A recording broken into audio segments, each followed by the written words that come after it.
사도행전 17장의 말씀을 보시면 17장의 이야기는 사도 바울이 2차 전도 여행 때 일어났던 사건을 담고 있어요. 2차 전도 여행 때에 제일 먼저 갔던 곳이 마게도냐에서 가장 큰 도시 어디일까요? 데살로니가예요.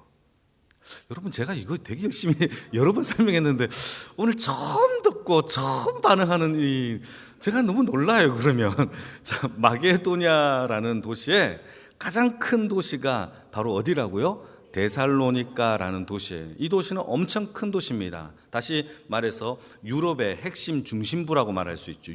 로마로 갈 수 있는 핵심 터널이라고 말할 수 있는 곳이 바로 데살로니가라는 도시예요. 이곳에서 복음을 전했는데 문제는요, 이때 동족인 유대인들이 사도 바울의 일행을 굉장히 싫어했어요. 미워했어요. 그리고 그를 잡으려고 혈안이 되어 있었죠. 이것을 알고는 어디로 가느냐? 베레아라는 곳으로 바울의 일행이 피신을 하게 되죠. 베레아라는 곳에 가서 거기에서도 복음을 전하는데, 베레아 사람들은 굉장히 신사적인 사람이에요. 그래서 주의 복음을 듣고 이 말씀이 그런가하여 상고하면서 결국 하나님의 복음을 받아들이는 놀라운 역사가 일어났는데, 이 역사가 엄청 컸어요. 그래서 이 소문이 어디까지 나느냐? 데살로니가에 있는 도시 사람들에게도 바울이라는 사람이 복음을 전하여 엄청난 변화가 일어났다라는 소문을 듣게 되는 거죠. 그래서 데살로니가에 있었던 유대인들이 사도 바울을 잡기 위하여 숲키로 떨어져 있는 베레아라는 곳으로 찾아가서 바울을 잡으려고 하니까 또 바울의 일행이 어디로 도망칩니까? 아덴이라는 오늘 본문의 이야기 속에 도망치게 됩니다. 이 아덴이라는 곳은 어떤 도시냐 하면, 여러분, 아덴이라는 곳이 이 아테네라는 도시예요. 그리스의 도시 중에서 아테네라는 도시가 있잖아요. 이 아테네는요, 철학과 예술의 중심지예요. 그러니까 철학자들이 굉장히 많이 배출된 도시이죠. 우리가 알고 있는 소크라테스, 플라톤, 아리스토텔레스가 다 고향이 어디냐? 바로 아테네라는 곳이죠.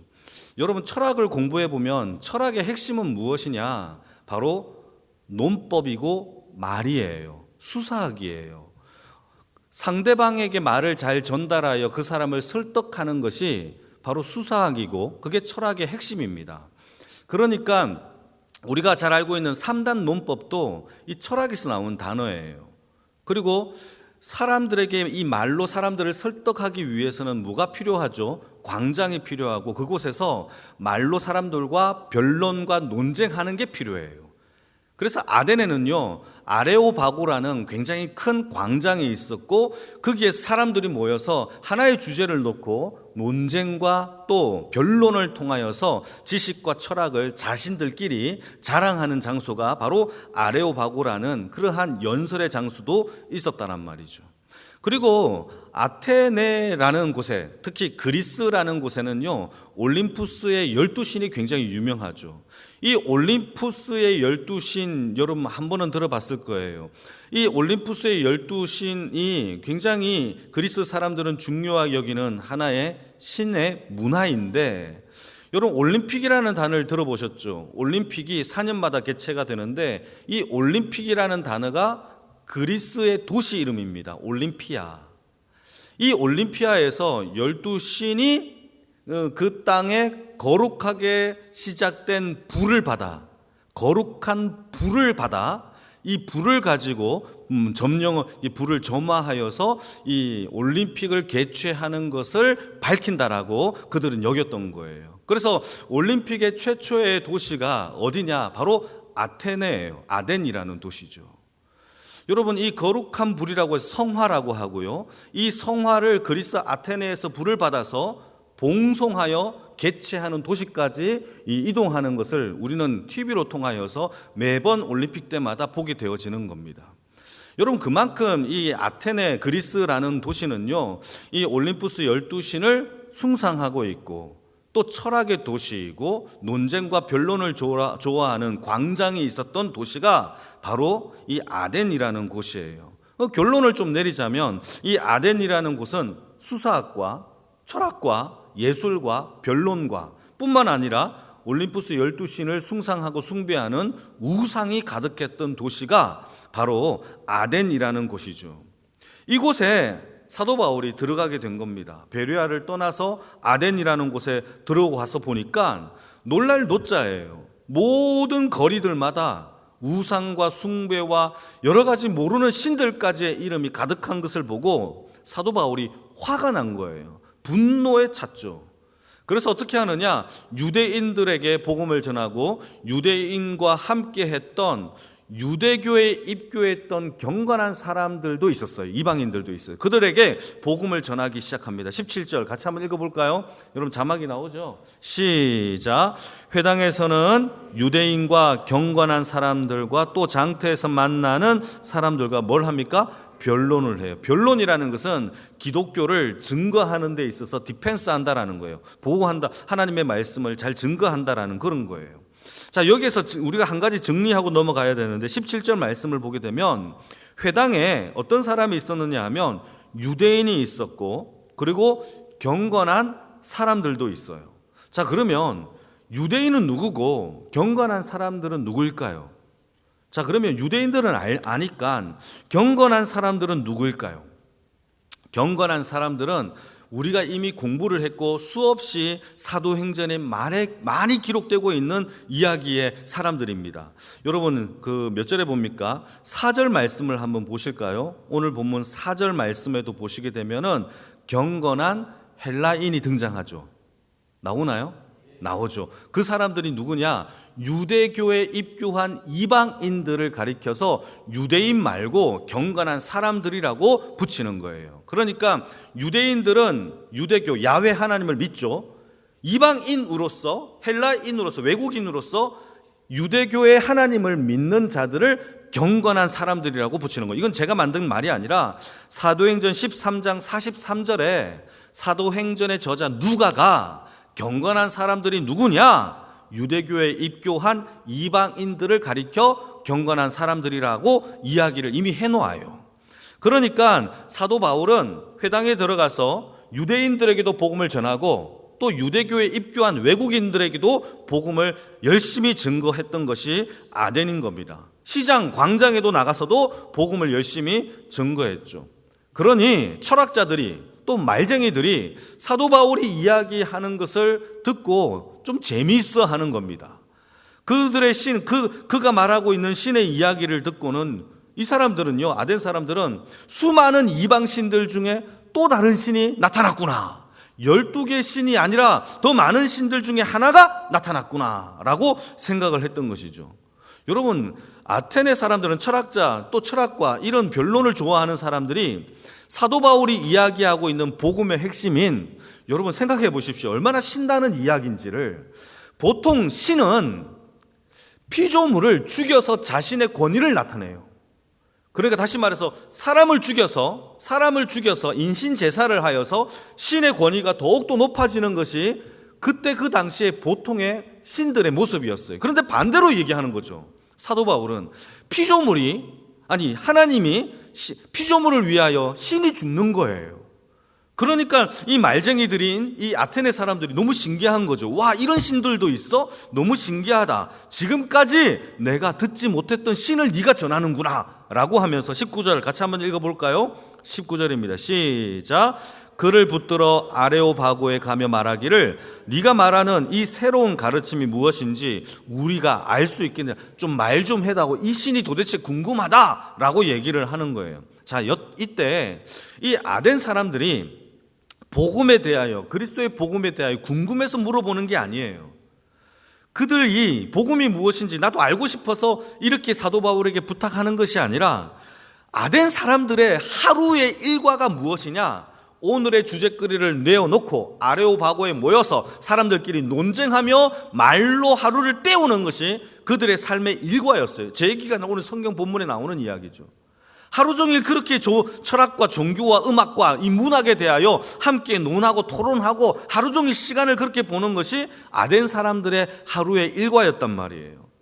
그러니까는 새로운 이야기와 가르침이 이 외국인 이 바울이 오늘도 얘기하니까 오늘은 주제가 이거다, 같이 한번 얘기해 보자라고 이 초청을 하여 이야기를 듣는 겁니다. 그래서 창조주 하나님과 그의 아들 그리스도의 복음을 설명하는 것이 오늘의 본문의 이야기의 전부입니다. 한번 여러분 오늘 본문을 통하여서 몇 가지 은혜를 함께 나눌 텐데 16절 말씀을 같이 한번 읽어보실까요? 16절입니다. 시작. 바울이 아덴에서 그들을 기다리다가 그 성에 우상이 가득한 것을 보고 마음에 격분하여. 여러분 참 제가 지금까지 장황하게 설명했어요. 자, 아테네 사람들이 어떤 사람이라고요? 철학과 문학과 논리와 수사학과 이렇게 굉장히 똑똑한 사람들이 가득했던 도시가 아덴이에요. 그런데 아이러니하게도 똑똑하고 논리적인 사람들이 무엇을 섬기고 있어요? 우상들을 버글버글 섬기고 있다는 거죠. 여러분 고대 철학을 무시하면 안 돼요. 고대 철학이요, 여러분 지금도요 많은 학자들이 연구하고 있는 내용이 고대 그리스 문헌학인데, 거기에 철학적인 내용들을 보게 되면 상상도 못할 시간과 공간의 개념, 영혼과 육체에 대한 개념, 진리가 무엇인지에 대한 개념, 도덕이란 무엇인가, 이런 것들에 대한 이야기가 여러분 그들 사람들이 엄청난 철학과 논리로 이야기를 해놓은 통찰력을 얻을 수 있는 그러한 이야기예요. 그러니까 가장 똑똑하고 가장 철학적이고 가장 어쩌면은 가장 앞서 나가 있는 이 사람들이 아덴 사람들인데, 아이러니하게도 우상이 가장 가득했던 도시도 아테네라는 도시였단 말이죠. 아테네라는 도시의 이름은요, 올림푸스 12신 중에서 아테나 여신의 이름을 따서 만든 도시예요. 그만큼 이 아테네라는 도시는 가장 논리적인 것처럼 보이지만 가장 비논리적인 우상을 섬기는 사람들이었다라는 것을 우리에게 보여주고 있는 겁니다. 여러분 여기에서 우리가 한 가지 생각해 봐야 할 것은, 아무리 지식이 많아도 아무리 철학이 똑똑하고 논리적이어도 우리 안에 그리스도의 복음이 없으면 아무것도 아니에요. 정말 중요한 얘기예요. 아무리 똑똑해도요, 여러분 그리스도의 생명이 없으면 우상을 쫓는 사람밖에 되지 않는다라는 것을 아덴 사람을 통하여 우리는 배울 수 있는 거란 말이죠. 그런데 비단 아덴 사람들에게만 해당되는 이야기인가? 저와 여러분들은, 이 세상 사람들은 과학과 첨단 테크놀로지의 이 시대를 살고 있는데 우리는 그러면 우상을 안 섬기고 논리적으로 살아가느냐? 그렇지도 않아요. 여러분 제가 깨달은 게 하나 있어요. 깨달은 게 무엇이냐면, 이 땅에서 부귀영화와 권력과 힘을 쫓아가는 사람들 중에 미신을 안 쫓는 사람이 없어요. 하나님이 우리에게 부와 권력을 주시면 하나님이 그렇게 하신 것이겠지만, 이것을 쫓아가는 사람들 중에서 미신을 안 믿는 사람은 본 적이 없어요. 참 신기해요. 여러분 주위 한번 보세요. 그들은요 매년마다 부적 되게 좋아합니다. 그런 사람들은 부적을 좋아해요. 뿐만 아니라 매년마다 점쟁이에 가서 1년의 웅세를 따집니다. 뭐 그게 뭐죠? 삼재라는 게 이런 게 있어요. 그러면은 그 해에는 조심을 해야 된대요. 뿐만 아니라 어떤 사업을 할 때에도 점쟁이에 찾아가 가지고 사업을 해야 되는지, 언제 해야 되는지, 무엇을 해야 돼, 이런 걸 다 물어봐요. 뿐만 아니라 자동차를 새 차를 사잖아요. 바퀴에다가 막걸리를 부어요. 그 이유가 무엇인지 아십니까? 무사고를 기원하는 거래요. 진짜예요. 우리는 웃죠. 그들은 진지하게 막걸리를 부어요. 여러분 이것이 현재 테크놀로지의 시대를 살아가고 있는 우리의 모습이지 않겠습니까? 여러분 우리도요, 우리 안에 예수가 없으면 교회를 다니고도요 내 안에 우상과 미신을 쫓아가는 것을 부정할 수 없을 거예요. 여러분 우리 안에 예수의 생명이 있는 주의 인생이 되어지기를 축복합니다. 그러니까 이 땅에서 박사학위를 받고 돈을 아무리 벌어도 예수를 모르면요 세상의 헛된 것을 쫓아가는 그런 인생밖에 되지 않습니다. 왜냐하면 잠언서 1장 말씀을 보게 되면 중요한 이야기가 나오죠. 여호와를 경외하는 것이 지식과 지혜의 근본이래요. 여러분 우리에게 여호와를 아는 지식이 없으면 우리의 지식이 공갈빵이죠. 공갈빵이에요. 아무것도 없는 거예요. 오직 여호와를 아는 지식으로 인하여 우리의 지식과 지혜가 채워지는 줄 믿으시기를 축복합니다. 그래서 이 땅에서 가장 지혜로운 사람, 가장 똑똑한 사람 누구냐? 하나님을 알고 예수 그리스도의 생명의 복음을 아는 자인 줄 믿으시길 축복합니다. 그래서 오늘 이 밤에 우리가 세상의 헛된 것을 쫓지 않고 여호와를 아는 지식이 이 땅에 물이 바다를 덮은 같이 내 생명 가운데 충만하게 해달라고 기도하는 밤이 되어지기를 축복합니다. 중요해요. 아무리 똑똑해 돈이 많아도요, 내 안에 예수의 아는 지식이 없으면 안 돼요. 두 번째는요, 26절 말씀인데 같이 한번 읽어보겠습니다. 시작. 인류의 모든 족속을 한 혈통으로 만드사 온 땅에 살게 하시고 그들의 연대를 정하시며 거주의 경계를 한정하셨으니, 이 말이 무슨 뜻이냐면 온 인류가 한 혈통으로 태어났어요. 믿으십니까? 우리는 누구의 후손이다? 아담의 후손이에요. 이 말은 하나님 안에서 모든 민족과 열방 가운데 우월적인 사람과 차별적인 사람이 있다는 거예요? 없다는 거예요? 없다라는 거예요. 왜 바울이 갑자기 설교를 하다가 이런 이야기를 하느냐? 우리는 모두 한 혈통에서 태어났다라고 왜 말을 하느냐? 그 당시 고대 아테네 사람들은요, 자신들이 우월한 민족이라고 여겼어요. 그들은 올림푸스 12신의 신성한 땅에서 철학과 예술의 도시였다라고 그들은 생각하고 여기며 탁월한 민족이라고 생각을 했던 것이죠. 여러분, 이러한 민족의 우월성이라는 것은 아덴 사람들만 가지고 있었던 것은 아니에요. 유대인들도요, 이스라엘 백성들도요, 그들은 하나님의 율법과 성전을 가지고 있는 택함받은 주의 선민이라고 여겼단 말이죠.